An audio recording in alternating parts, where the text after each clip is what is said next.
कब तक मुझे ये घुट घुट कर जीना पड़ेगा? भगवान या तो मेरी मदद कर या तो मुझे अपने पास बुला ले। किचन में खड़ी अपर्णा खाना बनाते हुए फूट फूट कर रोने लगती है कि तभी अचानक अपर्णा की साड़ी के पल्लू में आग लग जाती है और वो जोर जोर से चिल्लाने लगती है। आखिरकार क्यों अपर्णा भगवान से अपने लिए मौत मांग रही थी और क्या अपर्णा अपनी साड़ी में लगी आग से बच पाएगी या जलकर राख हो जाएगी? इसे जानने के लिए हमें इस कहानी के बीते हुए कल में जाना होगा। अपर्णा बेटा, अभी भी समय है, ये शादी मत कर। तू जानती है ना कि तेरे होने वाले ससुराल में कितने ज्यादा लोग हैं। तुझे इतने लोगों में रहने की आदत नहीं है। माँ, मैं जानती हूँ कि आपको मेरी फिक्र है, लेकिन मैं नीरज से बहुत प्यार करती हूँ। और क्या हुआ अगर नीरज के परिवार में इतने सारे लोग हैं? धीरे धीरे मुझे आदत पड़ जाएगी। लाख समझाने पर भी अपर्णा अपने माता पिता की बात नहीं मानती और अपने बॉयफ्रेंड नीरज से शादी कर लेती है। शादी के बाद अपर्णा जब पहली बार अपने ससुराल आती है तो इतना भरा पूरा परिवार देख मुझे तो लगा था कि नीरज के परिवार में 6-7 लोग होंगे, लेकिन यहाँ तो कम से कम 15 से 20 लोग हैं। ऐसे ही शादी का दिन गुजरता है और आज अपर्णा की पहली रसोई की रस्म होती है। बहू, मेरे लिए तो तुम मूंग दाल की खिचड़ी और हलवा बना देना। मैं तो भाभी के हाथ के छोले भटूरे खाऊंगा। और मैं पनीर पराठा। एक एक करके सारे के सारे ससुराल वाले अपर्णा की खाने की एक लंबी लिस्ट थमा देते हैं, जिसे सुन अपर्णा मन ही मन काफी परेशान होने लगती है। 20 लोगों के लिए खाना बनाना है, वो भी अलग अलग वैरायटी का। ऐसे तो मुझे काफी समय लग जाएगा। खाना बनाने में एक काम करती हूँ, भाभी से जाकर थोड़ी मदद मांग लेती हूँ। अपनी पहली रसोई में मदद करवाने के लिए अपर्णा अपनी जेठानियों के पास जाती है। भाभी, सबने इतना कुछ बनाने के लिए कह दिया कि मुझसे अकेले नहीं बनेगा। क्या आप लोग मेरी थोड़ी मदद कर देंगे? अपर्णा, हम तुम्हारी मदद तो कर देते, लेकिन शादी की वजह से हमने ऑफिस से काफी ज्यादा ऑफ ले लिया है और अब हमें अपना काम हमारा बहुत सारा काम पेंडिंग रह गया है। बेचारी अपर्णा उदास होकर किचन में आती है और अब अकेले ही 20 लोगों के लिए अलग अलग वैरायटी के पकवान बनाने लगती है। 2 घंटे से किचन में हूँ, लेकिन अभी तक आधा खाना भी नहीं बना है। ऐसे तो मुझे 4 घंटे लग जाएंगे खाना बनाते बनाते। अपर्णा जैसे तैसे करके जल्दी जल्दी हाथ पैर चलाती है और पहली रसोई का सारा खाना तैयार कर देती है।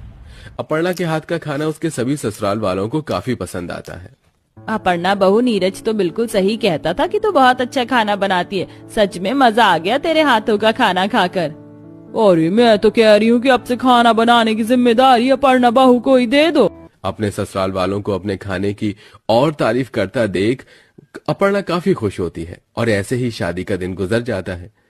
सारा काम खत्म कर अपर्णा सोने चली जाती है। अभी सुबह के 4 बज रहे होते हैं कि तभी अचानक अपर्णा के रूम में दरवाजे पर खटखट होती है। अपर्णा जैसे ही कमरे का दरवाजा खोलती है तो उसके सामने अभी सुबह के 4 बज रहे होते हैं कि तभी अचानक अपर्णा के रूम में दरवाजे पर खटखट होती है। अपर्णा जैसे ही कमरे का दरवाजा खोलती है तो उसके सामने उसकी जेठानी और नंद खड़ी होती हैं। रिया भाभी, आप दोनों इस वक्त, अभी तो सुबह के 4 बज रहे हैं। भाभी, हम वही तो आपको बता रहे हैं कि सुबह के 4 बज गए और आप अभी तक सो रही है। आपने अभी तक खाने की तैयारी नहीं की, सब लोग उठने ही वाले हैं। लेकिन सुबह 4 बजे खाना कौन खाता है? तुम्हें पता नहीं कि घर में सभी जॉब वाले हैं, किसी को जॉब पर जाना होता है तो किसी को कोचिंग सेंटर।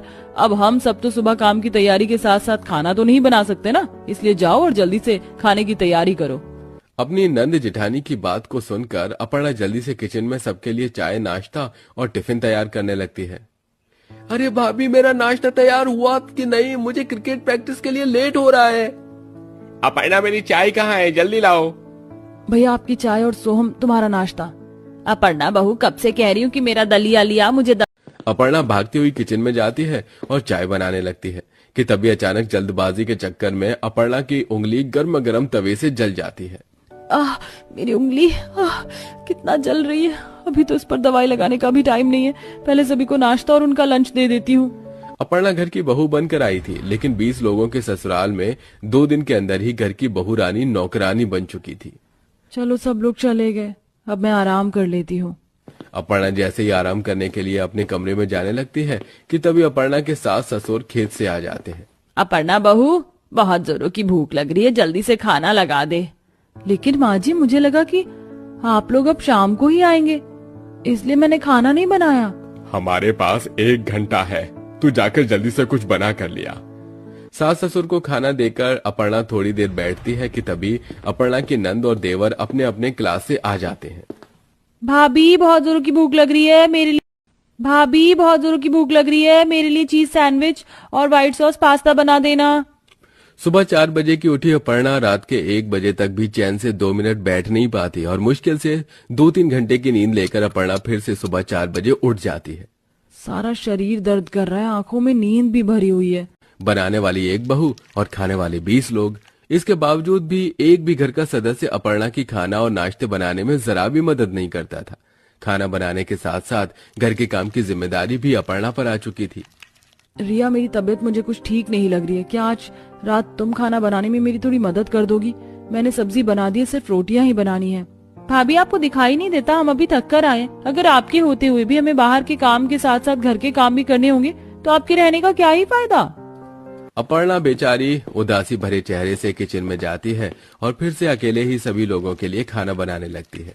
इस 1 महीने में अपर्णा की हालत काफी ज्यादा खराब हो गई। अपर्णा का आधे से ज्यादा दिन किचन में सभी के लिए खाना बनाने में नहीं निकल जाता था, जिसके चलते अब अक्सर अपर्णा से खाना बनाने में काफी गलती होने लगी थी। अपर्णा, ये कैसी सब्जी बनाई है तुमने? बिल्कुल भी नमक नहीं है। शादी से पहले तो तुम इतना अच्छा खाना बनाती थी, अब क्या हो गया तुम्हें?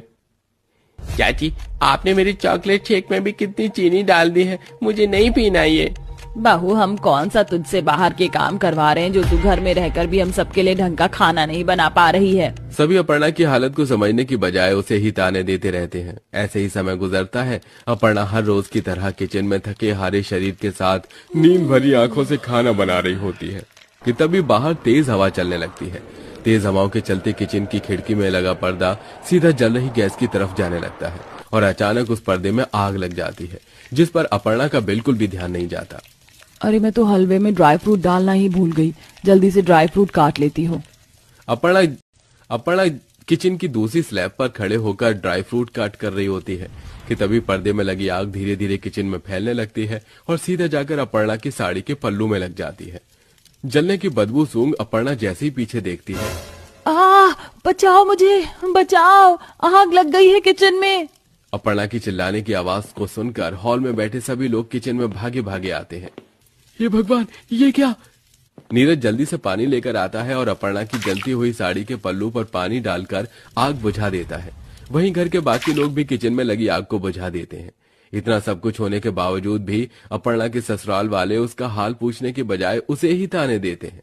अपर्णा बहू, तेरा ध्यान कहाँ था? अगर हम लोग नहीं आते तो पता भी है क्या हो सकता था, जलकर मर जाती तू और सभी को लगता कि हमने अपनी बहू को जला कर मार दिया। इतनी भी लापरवाह होना सही नहीं है। अपनी सास की ऐसी बातें सुन अब अपर्णा अपने दुख को अपने अंदर और नहीं रख पाती। सारी मेरी ही तो गलती है जो मैं सुबह 4 बजे से उठकर रात के 12 बजे तक आप सभी के लिए खाना बनाती हूँ, आपका काम करती हूँ, नौकरानी की तरह आपके इशारों पर नाचती हूँ। आप तो मुझे बहू बनाकर लाए थे ना, लेकिन मैं कब नौकरानी बन गई मुझे पता ही नहीं चला। सभी को सिर्फ अपना काम दिखता है, कभी किसी को मेरी मेहनत नजर नहीं आती। क्या हुआ अगर मैं बाहर जॉब नहीं करती? घर में जितना काम आप मुझसे करवा रहे ना, उतना तो आप लोगों ने अपनी जिंदगी भर में नहीं किया होगा।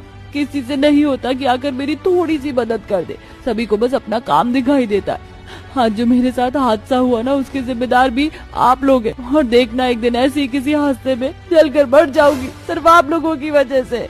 अपर्णा की ऐसी बातें सुनकर सभी घर वालों का शर्मिंदगी से सिर झुक जाता है और उन सभी को अपनी गलती का एहसास होता है। हमें माफ कर दो अपर्णा, हमें नहीं पता था कि हमारी वजह से तुम्हें इतनी परेशानी हो रही है। हम तो बस तुम पर हुक्म चलाए जा रहे थे। लेकिन अपर्णा बहू, अब तो फिक्र मत कर, अब से मैं हम तो बस तुम पर हुक्म चलाए जा रहे थे। लेकिन अपर्णा बहू, अब तो फिक्र मत कर, अब से मैं सभी लोगों से घर के काम के साथ साथ किचन के काम भी बांट दूंगी। अब तुझे हमारी तरफ से कोई परेशानी नहीं होगी। सोमलता अपनी बहू बेटियों में किचन के थोड़े थोड़े कामों को बांट देती है। वहीं घर के काम भी बाकी सब लोगों में बढ़ जाते हैं, जिसके चलते अब अपर्णा पर ना ही घर के काम का दबाव होता है और ना ही रसोई का। और अब खाने वाले भी 20 लोग थे और बनाने वाले लोग होते हैं। एक ऐसा स्वाद जो दुनिया में कहीं और नहीं मिलता। माँ के प्यार से भरपूर जो पेट और दिल दोनों को भरे, गरम गरम हो जब वो थाली में आए, इसके बिना खाना जैसे अधूरा रह जाए। नंबर 1 बिरयानी, नंबर 2 माँ के हाथ की रोटी, नंबर 3 पास्ता या नंबर 4 बर्गर।